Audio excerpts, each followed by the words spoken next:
बिस्मिल्लाहिर्रहमानिर्रहीम। स्टार्ट करते हैं अपनी एंटी फंगल एजेंट्स की पार्ट 3 की वीडियो। तो अब यहाँ पर हमने आगे जो पढ़ना है वो एजोल्स को पढ़ना है। तो एजोल्स के बारे में मैंने आप लोगों को पहले ही बात बताई थी कि एजोल्स को हम क्लासीफाई कर देते हैं आगे फर्दर 2 कैटेगरीज के अंदर। नंबर 1 कैटेगरी वो होती है जिसके अंदर 2 नाइट्रोजन एटम होते हैं। जिनके अंदर 2 नाइट्रोजन एटम होते हैं उनको हम कह रहे होते हैं अमीड अजोल। अब जो अमीड अजोल होते हैं इनको याद रखने का निमोनिक भी मैंने आपको बताया था, वो है कॉमेट के। C for clotrimazole, oxiconazole, miconazole, econazole, tioconazole and ketoconazole. उसके बाद नेक्स्ट आ जाता है दैट इज वो जिनके अंदर 3 नाइट्रोजन एटम प्रेजेंट होते हैं। अब जिनके अंदर 3 नाइट्रोजन एटम प्रेजेंट होते हैं उनको क्या कह रहे होते हैं, ट्राईएजोल्स। अब जो ट्राईएजोल्स हैं उनको याद रखने का तरीका फिट वीआईपी है, तो उससे आप याद रख लेते हो कि ये ट्राईएजोल्स हैं। अब आगे यहाँ पर एक और इम्पॉर्टेंट पॉइंट जो कि आपने याद रखना है, उसको हम लोग आगे दोबारा भी डिस्कस करेंगे। वो ये है कि जो अमीडाजोल्स होते हैं ना, उनको यूजुअली यूज़ किया जाता है फॉर द टॉपिकल इन्फेक्शंस, जो कि क्यूटेनियस इन्फेक्शंस होती हैं। जबकि जब हम ट्राईएजोल्स की बात करते हैं तो उनको सिस्टेमिक इन्फेक्शंस के लिए इस्तेमाल किया जा रहा होता है, या फिर उनको प्रोफाइलेक्सिस के लिए इस्तेमाल किया जा रहा होता है, cutaneous and systemic fungal infections के लिए। अब अगर हम आगे देखें इनकी फार्माकोकाइनेटिक्स की तरफ, तो सबसे पहले यहाँ पर जो पॉइंट है वो ये है कि इनके अंदर सेलेक्टिव टॉक्सिसिटी होती है। सेलेक्टिव टॉक्सिसिटी का क्या मतलब है?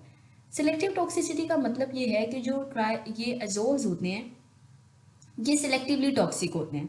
ये क्या करते हैं कि जो साइटोक्रोम P450 होते हैं फंगल सेल्स के, उनके साथ इंटरैक्ट करते हैं, लेकिन जो ह्यूमन सेल्स होते हैं उनके साथ इंटरैक्ट नहीं करते। इस तरीके से क्या होता है कि ये ह्यूमन सेल्स को बहुत ज़्यादा डैमेज नहीं करते, लेकिन फंगल सेल्स को डैमेज कर देते हैं। ठीक है। अब यहाँ पर जो इम्पोर्टेंट पॉइंट है, जो याद रखने वाली बात है, वो ये है कि जो अमीडाजोल्स होते हैं उनकी जो टॉक्सिसिटी होती है, सेलेक्टिव टॉक्सिसिटी, वो कम होती है एज कम्पेयर टू ट्राईएजोल। इसका मतलब ये है कि जो अमीडाजोल होते हैं वो ह्यूमन सेल के साथ भी इंटरेक्ट करेंगे, ह्यूमन के जो साइटोक्रोम P450 होंगे उनको भी डिसरप्ट करेंगे, और फंगल के भी। तो उससे होगा क्या? उससे ये होगा कि जो ह्यूमन सेल्स हैं, ह्यूमंस जो हैं, उनके अंदर ड्रग इंटरेक्शन ज़्यादा होंगे और एडवर्स इफेक्ट ज़्यादा होंगे। तो अब नेक्स्ट पॉइंट आपने क्या देखा कि जो मोस्ट एजोल्स होते हैं वो हेपेटिक मेटाबॉलिज्म अंडरगो करते हैं, तो वो यहाँ से ही आपने देख लिया कि ये साइटोक्रोम P450 एंजाइम्स के साथ इंटरेक्ट करते हैं। उसके बाद ये बात है कि ये ऑरली इफेक्टिव होते हैं। अब देखो ये सिस्टेमिक फंगल इन्फेक्शंस के लिए इस्तेमाल कर रहे होते हैं, तो इनको हम आईवी भी दे सकते हैं और ऑरली भी दे सकते हैं, लेकिन ये बेटर किस तरह होते हैं कि अगर हम इन्हें ऑरली दें। उसके बाद आपने यहाँ पर देखना है कि क्या होता है कि जो कीटोकोनाजोल होते हैं उनकी जो एब्जॉर्प्शन होती है वो डिक्रीज हो जाती है बाय द एंड एसिड्स। ठीक है। नेक्स्ट अगर हम देखें तो जो इट्राकोनाजोल है उसकी क्या हो जाती है, इनहेंस हो जाती है बाय द फूड। उसके बाद यहाँ पर important point, very important point, और वो ये है कि सिर्फ फ्लूकोनाजोल ऐसा होता है जो कि सीएसएफ के अंदर पेनिट्रेट कर रहा होता है। इन जनरल बहुत सारे एजोल्स होते हैं जो कि सीएसएफ को पेनिट्रेट कर रहे होते हैं, बट अगर हम नॉर्मल सर्कमस्टांसिस में देखें जो बहुत आसानी के साथ और इजीली पेनिट्रेट कर रहा होता है वो फ्लूकोनाजोल होता है। एंड समटाइम्स अगर देखा जाए तो सिर्फ फ्लूकोनाजोल ही होता है जो कि सीएसएफ को पेनिट्रेट कर रहा होता है। ठीक है। तो अगर ये सीएसएफ को पेनिट्रेट कर सकता है तो हम इसे जो मेनिंजियल इन्फेक्शंस होती हैं उनके लिए इस्तेमाल कर सकते हैं। उसके बाद देखो कि जो फ्लूकोनाजोल होता है ये यूरिन के अंदर एलिमिनेट हो रहा होता है लार्जली इन अनचेंज्ड फॉर्म। इसका मतलब ये है कि जो लीवर है उसके साथ लीवर के एंजाइम्स को ये बहुत ज़्यादा अफेक्ट नहीं कर रहा होता, तो इस वजह से हमें क्या करना पड़ता है कि जो रीनल पेशेंट्स होते हैं उनके अंदर इसकी डोज को रिड्यूस करना पड़ता है। ठीक है, क्योंकि इसका मेटाबॉलिज्म लार्जली जो होता है वो किडनीज के अंदर हो रहा होता है। उसके बाद आ जाता है कि जो कीटोकोनाजोल और इट्रोकोनाजोल होता है ये लीवर एंजाइम्स के जरिए मेटाबोलाइज्ड हो रहे होते हैं। कर क्या रहे होते हैं कि जो हेपेटिक P450 एंजाइम है उसको इनहिबिट कर रहे होते हैं। नेक्स्ट मूविंग ऑन, अगर अब हम सबसे पहले जो यहाँ पर एजोल्स के बारे में इंपॉर्टेंट चीज़ आप लोगों ने याद रखनी है वो इसका मैकेनिज्म ऑफ एक्शन है। मैकेनिज्म ऑफ एक्शन इंपॉर्टेंट है सभी ड्रग्स का। अब अगर आप इसमें देखो तो ये क्या करता होता है, ये जो एर्गोस्टिरोल सिंथेसिस का पाथवे होता है उसमें जो एंजाइम होता है 14 अल्फा डी मिथाइलेज उसको इनहिबिट कर देता है। जब ये इस एंजाइम को इनहिबिट कर देता है तो उसकी वजह से क्या होता है कि एर्गोस्टिरोल नहीं बन पाता, डीमिथाइलेशन नहीं होती, एर्गोस्टिरोल नहीं बनता, और उससे मेम्ब्रेन स्ट्रक्चर डिस्टर्ब हो जाता है और फंगल सेल ग्रोथ इनहिबिट हो जाती है। ठीक है। उसके बाद अगर हम देखें कि रेजिस्टेंस कैसे पैदा होती है, अब आपको पता है कि जो रेजिस्टेंस है it depends upon the mechanism of action.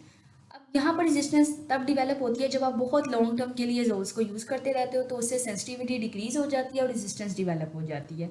उसके मैकेनिज्म्स क्या होते हैं कि म्यूटेशंस आ जाती हैं जीन के अंदर, और दूसरा ये होता है कि ईफ्लक्स पम्प की अपरेगुलेशन हो जाती है, जो कि ड्रग को क्या करती है, सेल से बाहर निकाल देती है, ड्रग का एक्शन कम हो जाता है और उससे क्या होगी, उससे रेजिस्टेंस पैदा हो जाएगी। अब यहाँ पर स्पेक्ट्रम ऑफ एक्टिविटी की बात करते हैं। स्पेक्ट्रम ऑफ एक्टिविटी को याद रखने के लिए जो निमोनिक मैंने डिवाइस किया है वो है DPS फैक्ट्रीजी। अब यहाँ पर देखो, D stands for dimorphic fungi. Dimorphic fungi कौन कौन से होते हैं, दे आर BHC। अब इससे आप इसको याद रख लो, ठीक है। ब्लास्टोमाइसिस डर्मेटिडिस, हिस्टोप्लाज्मा कैप्सुलेटम एंड कॉक्सीडियोडोमाइकोसिस, ठीक है। एक और इसमें आता है, जब डायमॉर्फिक फंजाई की बात करते हैं उसे स्पोरोट्रिकोसिस कहते हैं, ठीक है। तो ये आपने डायमॉर्फिक फंजाई के नाम याद रखने हैं, रिपीटेडली आगे भी इनको यूज किया जाएगा। उसके बाद अगर आप देखो, पी किसके लिए स्टैंड कर रहा है, पी यहाँ पर स्टैंड कर रहा है सूडोप्लाज्मा सूडोलेस्कीरिया बॉडी, ठीक है। सूडोप्लाज्मा नहीं, इट्स द सूडोलेस्कीरिया बॉडी, ठीक है। ये सूडोलेस्कीरिया बॉडी स्पीशी के लिए इस्तेमाल हो रहा होगा। And then F stands for fusarium species. उसके बाद एस यहाँ पर स्टैंड कर रहा है for the scedosporium, and A stands for aspergillus, C stands for ये जो सी वाली स्पीशीज है। अब ये टोटल 6 स्पीशीज हैं। अब इसमें कौन कौन सी हैं, कैंडिडा एल्बिकन्स है, सी ट्रोपिका है, सी पैरासिलोसिस है, सी ग्लेब्रेटा है, सी क्रूसाई एंड क्रिप्टोकोकस नियोफॉर्मन्स है, और जी से क्या चीज़ आ गई, जाइगोमाइसीट्स आ गया। तो ये आप इसके लिए निमोनिक के जरिए इसको याद रख सकते हो कि कौन कौन सा स्पेक्ट्रम ऑफ एक्टिविटी में ऑर्गेनिजम्स आते हैं। उसके बाद अगर हम यहाँ पर इंडिविजुअली देखेंगे क्या क्या यूजेस हैं और क्या क्या स्पेक्ट्रम है, तो उसमें सबसे पहले इट्राकोनाजोल को डिस्कस करते हैं। इट्राकोनाजोल जो है वो ड्रग ऑफ द चॉइस है। जो ब्लास्टोमाइकोसिस होता है, स्पोरोट्रिकोसिस होता है, पैराकोक्सीडियोडोमाइकोसिस होता है और हिस्टोप्लाज्मोसिस। अब इसके लिए आप निमोनिक याद रख सकते हो, BPHS। उसके बाद आपने देखा कि जो इट्राकोनाजोल होता है ना, इसके अंदर एक्टिविटी होती है अगेंस्ट द एस्परजिलस स्पीशीज, लेकिन क्या होता है कि इसको रिप्लेस कर दिया गया बाय द वोरिकोनाजोल। वोरिकोनाजोल जो होता है वो as the azole of the choice है फॉर द एस्परजिलोसिस। अच्छा, उसके बाद होता है कि इसको बैकअप के लिए इस्तेमाल किया जाता है for the mycosis and candidiasis. जैसे कि आप लोग ने पीछे पढ़ा था कि हम लोग पहले इंडक्शन थेरेपी में एम्फोटेरिसिन को इस्तेमाल कर रहे होते हैं, और बाद में क्या होता है, बाद में हम उसको मेंटेन करने के लिए एजोल्स दे देते हैं। उसके बाद लास्ट में आ जाता है कि इसको हम डायमॉर्फिक फंजाई के अगेंस्ट इस्तेमाल कर रहे होते हैं। अब ये देखो, ये जो सारी स्पीशीज हमने बताया है जिनके लिए itraconazole is the drug of the choice, ये बेसिकली डायमॉर्फिक जो स्पीशीज हैं वही हैं, ठीक है। उसके अलावा डर्मेटोफाइटोसिस, डर्मेटोफाइटोसिस का मतलब है स्किन फंगल इन्फेक्शन के लिए, और ओनिकोमाइकोसिस का मतलब है नेल फंगल इन्फेक्शन के लिए हम इसे इस्तेमाल कर रहे होते हैं। अब आगे देखते हैं स्पेक्ट्रम। तो स्पेक्ट्रम को हम इसके यूजेस से डिवाइस कर लेते हैं। क्या होगा, ब्लास्टोमाइकोसिस, पोरोट्रिकोसिस, पैराकोक्सीडियोडोमाइकोसिस, हिस्टोप्लाज्मोसिस। इसके लिए निमोनिक हमने पढ़ा था, BPHS। उसके अलावा aspergillus species, mycosis and candidiasis, dimorphic fungi, dermatophytes phytosis and onychomycosis. Next देखते हैं, नेक्स्ट आ जाता है कीटोकोनाजोल। अब कीटोकोनाजोल जो है ये एक अमीडाजोल है, और हमने यहाँ पर पढ़ा था कि जो अमीडाजोल होते हैं वो लेस सेलेक्टिव टॉक्सिसिटी होती है उनकी। इसका मतलब क्या होता है कि वो फंगल सेल्स के साथ साथ ह्यूमन सेल्स को भी अफेक्ट कर रहे होते हैं, और इस वजह से वो फॉलन आउट हो गए हैं ऑफ द क्लिनिकल यूज़, क्योंकि उनकी टॉक्सिसिटी ज़्यादा हो सकती है। तो लेकिन अब हम इनको इस्तेमाल इसके लिए करते हैं, समटाइम्स हम इनको इस्तेमाल भी कर रहे होते हैं, तो उसमें हम इन्हें क्रोनिक जो म्यूकोक्यूटेनियस कैंडिडियासिस होता है उसके लिए, डर्मेटोफाइट्स के लिए इस्तेमाल कर रहे होते हैं। ये जो होता है ना वो core drug of the choice होती है फॉर द पैराकोक्सीडियोइड्स, और बैकअप होती है for the blastomycosis and histoplasma. Again backup का आपको पता है कि इसका मतलब क्या होता है कि हम इनको यूज़ कर रहे होते हैं, पहले प्राइमरी ड्रग देते हैं और उसके बाद अगर नहीं होगी अवेलेबल तो फिर हम ये वाली ड्रग दे देंगे।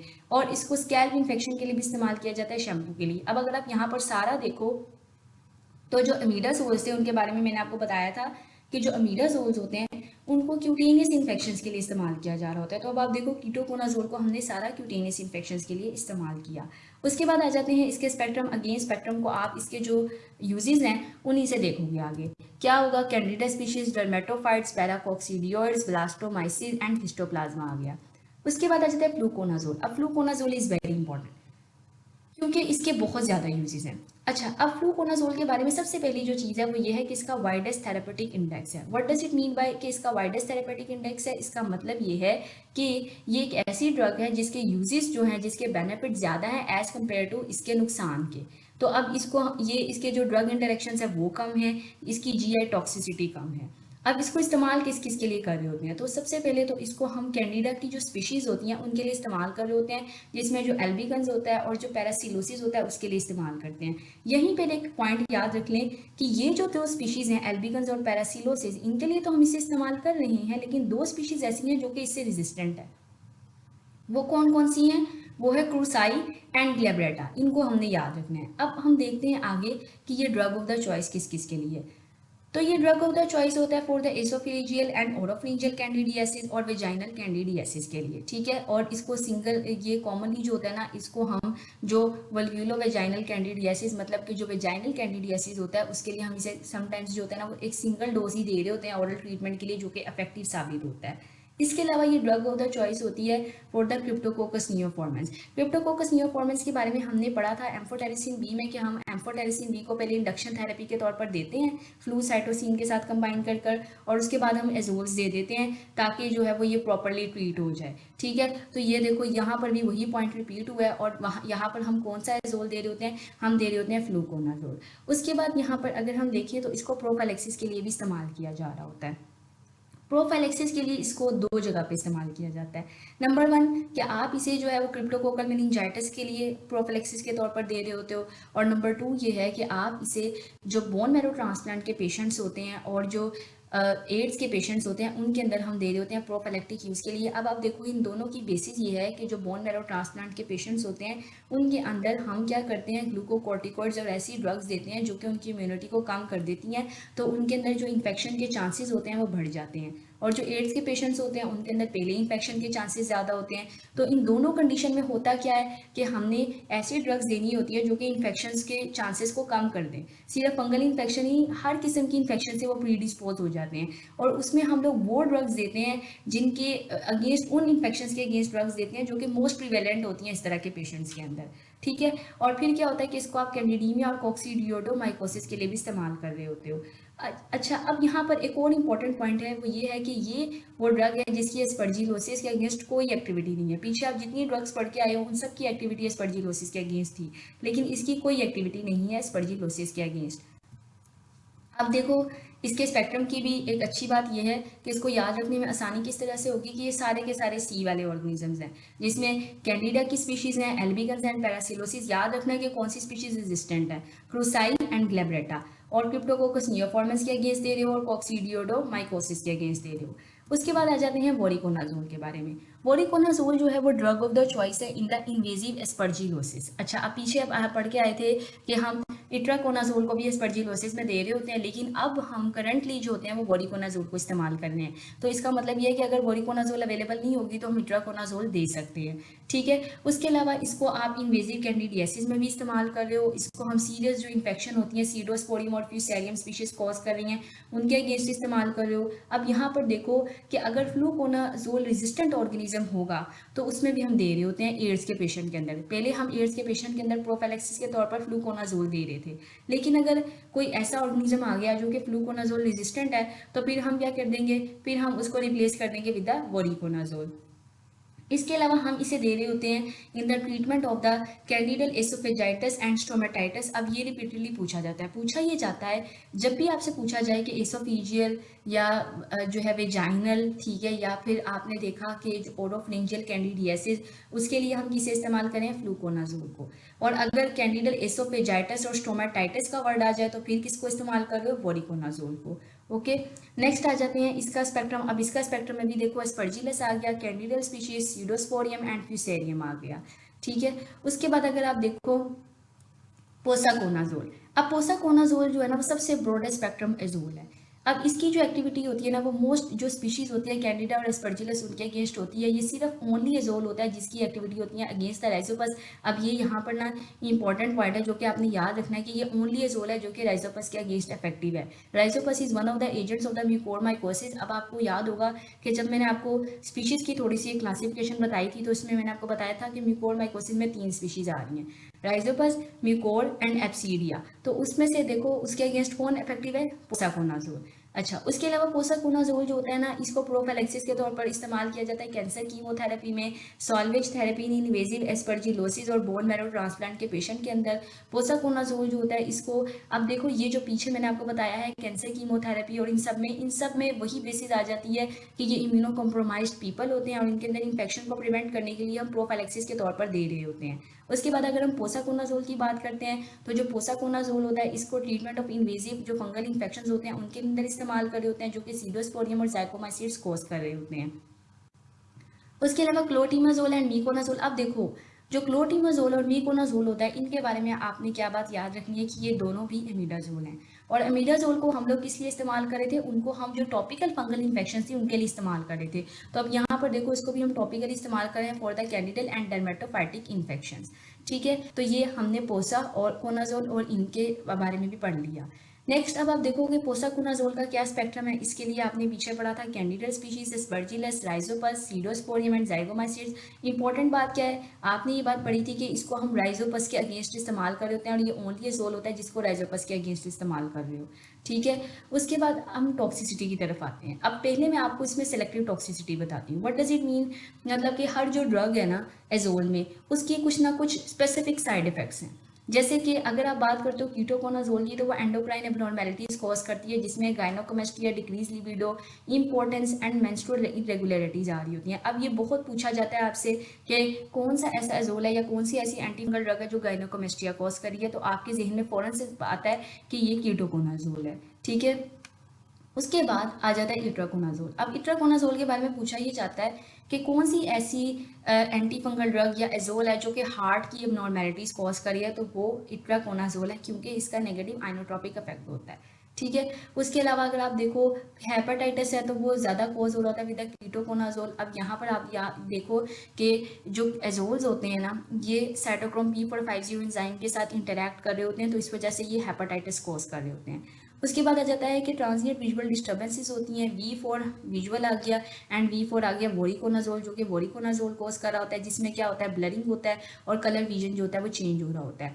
फोटो सेंसिटिविटी डर्मेटिटिस होता है, ये कौन कॉज कर रहा होता है, ये कॉमनली ऑब्जर्व हो रहा होता है with the voriconazole. Again voriconazole इसमें इन्वॉल्व है। ठीक है, तो आपने पीछे विजुअल देखा और यहाँ पर फोटो सेंसिटिविटी, ये दोनों रिलेटेड हैं, तो ये दोनों ही वोरिकोनाजोल कॉज कर रहे होते हैं। अब अगर हम लोग जनरल की बात करते हैं तो इसमें जीआई आती है जो कि सब कॉज करेंगे, जीआई डिस्टर्बेंसेस जिसमें नोजिया, वॉमिटिंग, डायरिया आ जाएगा, एलर्जिक रैश आ जाएगी जो सब कॉज करेंगे, हाइपोकैलेमिया, हाइपरटेंशन, एडीमा और हेडेक, ये सब कॉज करेंगे। और ये एक तरह से क्या होगा, ये एक तरह से जैसे हम कहते हैं ना इन्फ्यूजन रिलेटेड सिम्टम्स होते हैं। उसके बाद अगर हम देखते हैं यहाँ पर याद रखने वाली बात यह है कि ये टेराटोजेनिक होती है। इसका मतलब ये होता है कि ये प्लेसेंटा को क्रॉस कर सकती है और नेगेटिव इफेक्ट्स कॉज कर सकती है, इसलिए हम इसे सिर्फ तभी इस्तेमाल करते हैं जब जो बेनिफिट होता है वो आउटवे कर देता है उसके रिस्क को। ठीक है, मतलब कि इन्फेक्शन बहुत ज़्यादा बढ़ गई है और अब हमें इन्फेक्शन को कंट्रोल करने के लिए इसको देना ही पड़ेगा। ठीक है, उसके बाद आ जाता है ड्रग ड्रग इंटरेक्शंस। अच्छा, अभी मैंने आपको बताया कि ये क्या करता है कि ये साइटोक्रोम P450 एंजाइम को इनहिबिट कर देता है। तो क्या होता है कि जब ये साइटोक्रोम P450 एंजाइम को इनहिबिट कर देता है तो उससे क्या होगा कि वो ड्रग्स जो कि साइटोक्रोम P450 एंजाइम के जरिए मेटाबोलाइज हो रही थी, उन ड्रग्स का लेवल ब्लड के अंदर बढ़ जाएगा और उन ड्रग्स की टॉक्सिसिटी हो जाएगी। ठीक है, अब इसमें आपने याद रखना है कि जो मोस्टली कॉज कर रहे होते हैं वो इट्राकोनाजोल, वोरिकोनाजोल होता है, पोसाकोनाजोल होता है एंड कीटोकोनाजोल। ये 4-5 नाम आपने अच्छी तरह से याद रखने हैं। ठीक है, अच्छा, उसके बाद आ जाता है कि अब देखो अगर हम इन्हें ऐसी ड्रग्स के साथ देते हैं जो कि CYP450 इनहिबिटर्स हैं, जैसे कि रिटोनएविर।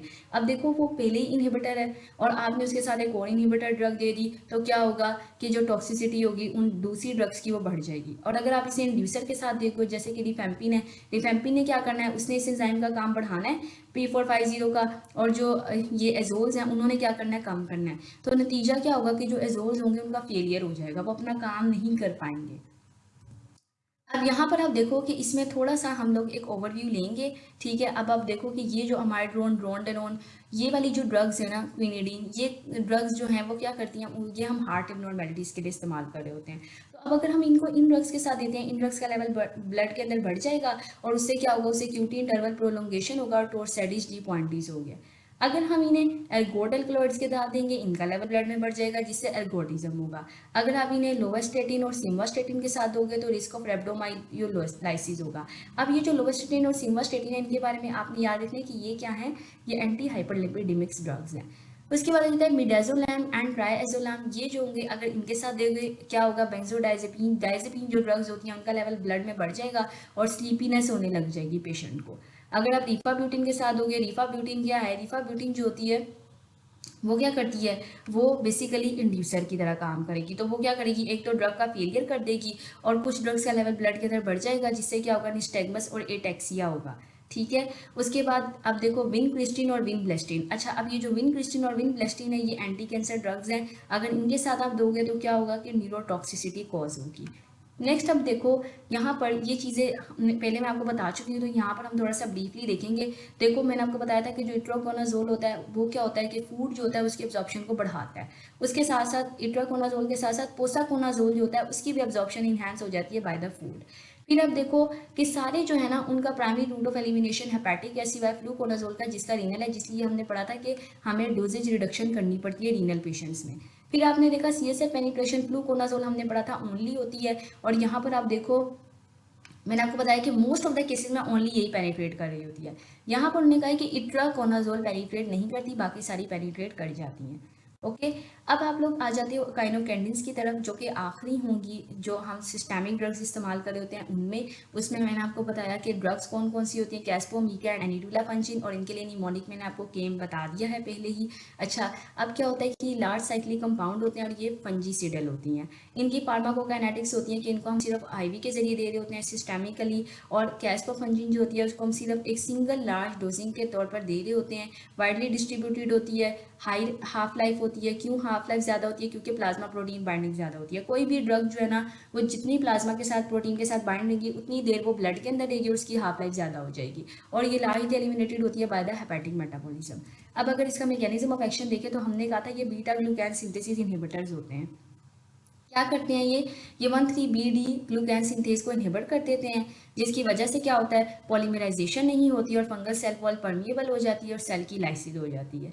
ठीक है। अब अगर इस एंजाइम के अंदर म्यूटेशन आ जाएगी तो क्या हो जाएगी, रेजिस्टेंस पैदा हो जाएगी।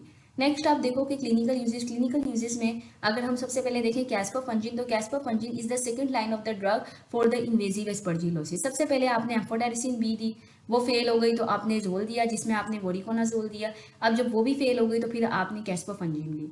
ठीक है। अब आपको पता है पहले क्योंकि हम कॉम्बो के साथ दे रहे होते हैं तो हम ये एम्फोटेरिसिन बी और एजोल इनको हम लोग क्या कर रहे होते हैं, इनको हम पूरे को ना एक जो है वो ट्रीटमेंट, एक थेरेपेटिक ट्रीटमेंट समझ रहे होते हैं। फिर आ जाता है डिसेमिनेटेड और म्यूकोक्यूटेनियस कैंडिडल इन्फेक्शन के लिए आप दे रहे होते हो, उसमें भी तब दोगे जब एम्फोटेरिसिन बी जो है वो फेल हो जाएगी, यानी पहले आपने एम्फोटेरिसिन बी देनी है और बाद में ये देनी है, और इसको हम म्यूकोर माइकोसिस के ट्रीटमेंट के अंदर दे रहे होते हैं। अच्छा, अब आ जाता है कि ये फर्स्ट लाइन है सिर्फ ए के अंदर, कैंडिडीमिया के अंदर। अब देखो पहले आप जो पढ़ रहे थे ना, जैसे आपने एसोफिजियल पढ़ा, ओरोफिजियल पढ़ा, आपने जो था वेजाइनल पढ़ा, वो कैंडिडियासिस था जो कि लोकलाइज्ड इन्फेक्शन थी, म्यूकोक्यूटेनियस इन्फेक्शन थी। लेकिन कैंडिडीमिया एक सिस्टेमिक इन्फेक्शन है जिसमें वो जो कैंडिडा है ना उसका स्ट्रेन जो है वो पूरे ब्लड सर्कुलेटरी सिस्टम के जरिए पूरी बॉडी में फैल गया, तो उसके लिए फिर हमने कैस्पोफंजिन देनी है। उसके बाद आ जाता है एनिडुलाफंजिन, इसको भी एसोफिजियल और इन्वेजिव कैंडिडियासिस में देंगे। कब देंगे, जब फेलियर हो जाएगा एम्फोटेरिसिन बी और एजोल्स का। मीकाफंजिन को हम प्रोफाइलेक्सिस के तौर पर दे रहे होते हैं बोन मैरो ट्रांसप्लांटेशन में। अगेन ये कभी भी फर्स्ट लाइन नहीं होती, पहले हम लोग एजोल्स वगैरह देते हैं, अगर वो इफेक्टिव नहीं होती फिर हम यहाँ पर आते हैं। ठीक है। नेक्स्ट आ जाती है टॉक्सिसिटी। अब अगर आप इसकी टॉक्सिसिटी की बात करो तो इसमें क्या क्या चीज़ें होती हैं, इसमें GI स्ट्रेस होगा, headache, fever, rash, elevated liver functional जो एंजाइम्स होते हैं, ठीक है, वो एलिवेट हो जाएंगे। फ्लशिंग होगी, फ्लशिंग क्यों होगी, क्योंकि हिस्टामिन रिलीज होगा, वेजोडाइलेशन होगी, ब्लड सर्कुलेशन ज़्यादा हो जाएगी और फ्लशिंग होगी। और ये सारे के सारे इन्फ्यूजन रिलेटेड सिम्टम्स है किसके, कैस्पोफंजिन के। उसके बाद आ जाते हैं मीकाफंजिन। मीकाफंजिन जो होती है वो भी हिस्टामिन रिलीज कॉज करती है और ये ब्लड लेवल को बढ़ा देती है। जो इम्यूनोसप्रेसेंट ड्रग्स होते हैं जिसमें साइक्लोस्पोरिन एंड सिरोलिमस आता है उनको बढ़ा देती है ब्लड के अंदर, जिसकी वजह से क्या होगा कि उनके टॉक्सिसिटी के चांसेस होंगे। उसके बाद आ जाता है ड्रग ड्रग इंटरेक्शंस। तो ड्रग ड्रग इंटरेक्शन में आपने यहाँ पर देखा कि जो ये लीवर के एंजाइम्स को एलिवेट कर देंगे, ठीक है। कौन एलिवेट करता है? कैस्पोफंजिन भी एलिवेट करती है, मीकाफंजिन भी एलिवेट करती है। कैस्पोफंजिन जो होती है वो साइक्लोस्पोरिन का लेवल बढ़ा देती है, जिस वजह से हम कभी भी साइक्लोस्पोरिन इन ड्रग्स के साथ कैस्पोफंजिन को नहीं दे रहे होते। मीकाफंजिन जो होती है वो भी बढ़ा देती है, पीछे हमने पढ़ा साइक्लोस्पोरिन और सिरोलिवस। इसके अलावा ये निपिडिपिन का लेवल भी ब्लड के अंदर बढ़ा देती है। उसके बाद आ जाता है एनिडुला फंजिन। एनिडुला जो फंजिन है इसका कोई सिग्निफिकेंट ड्रग इंटरेक्शन नहीं है, लेकिन क्या होता है कि ये भी हिस्टामिन रिलीज करवाएगी और फ्लशिंग कॉज करवाएगी। So that's it. अब हम जो है वो नेक्स्ट वीडियो के अंदर जो है पढ़ेंगे वो ड्रग्स जो कि टॉपिकल फंगल इन्फेक्शंस के लिए, म्यूकोक्यूटेनियस इन्फेक्शंस के लिए इस्तेमाल हो रही होती हैं, ठीक है। तो ये वीडियो अगर आपको पसंद आई है तो इसे लाइक करें एंड सब्सक्राइब करें and follow for the next.